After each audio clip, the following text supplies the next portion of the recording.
महाविकास आघाडी कूटनीतीचा वापर करून मत मिळवण्याचा प्रयत्न करत असल्याचा आरोप विधान परिषदेच्या उपसभापती नीलम गोऱ्हे यांनी केलाय।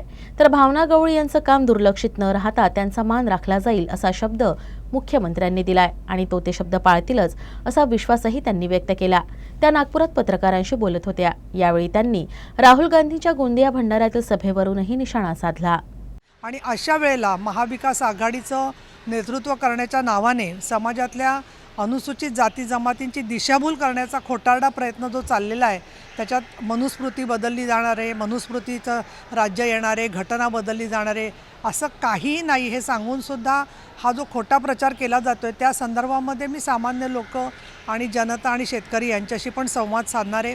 ज्या प्रकाराने त्यांनी डॉक्टर बाबासाहेब आंबेडकरांचा छळ केला, तशाच पद्धतीने वेगवेगळ्या प्रकारांनी कूटनीतीचा वापर करून आंबेडकरी मतदान, दलित समाजाचं मतदान याच्यामध्ये फाटाफूट घडवायची हे त्यांचं कायमचा उद्योग चाललेला असतो आणि ते त्यांचं प्रत्येकजण राजकीयदृष्ट्या काम हे करतच असतात। परंतु हे जे खासदार निवडून ते आणायचं म्हणतायत, तर त्यांनी केलेले वचननामे किंवा त्यांनी केलेले जाहीरनामे किंवा त्यांची निवेदनं राहुल गांधींनी जसे मनमोहन सिंगांचे निर्णयाचे कागद फाडून टाकले होते, तसे स्वतःच्याच खासदारांचे निर्णय कशावरून ते फाडणार नाहीत, याचं उत्तर त्यांनी आधी जनतेला द्यावं असं मला वाटतं।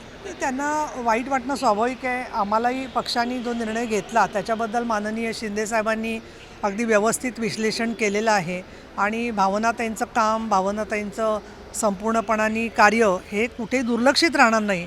आम्ही चांगल्या प्रकारे त्यांचं कामाची त्यांना अजून संधी देऊन सामावून घेऊ हे माननीय मुख्यमंत्र्यांनी सांगितलेलं आहे आणि मुख्यमंत्री शब्द लगेचच पाळत असतात असा आत्तापर्यंतचा आमचा अनुभव आहे, निदर्शनाला ते आलेलं आहे आणि त्यामुळे मी असं म्हणेन की हा पक्षांतर्गत जो विषय आहे त्याच्यावरती लवकरच चांगल्या प्रकारे मार्ग निघू शकेल।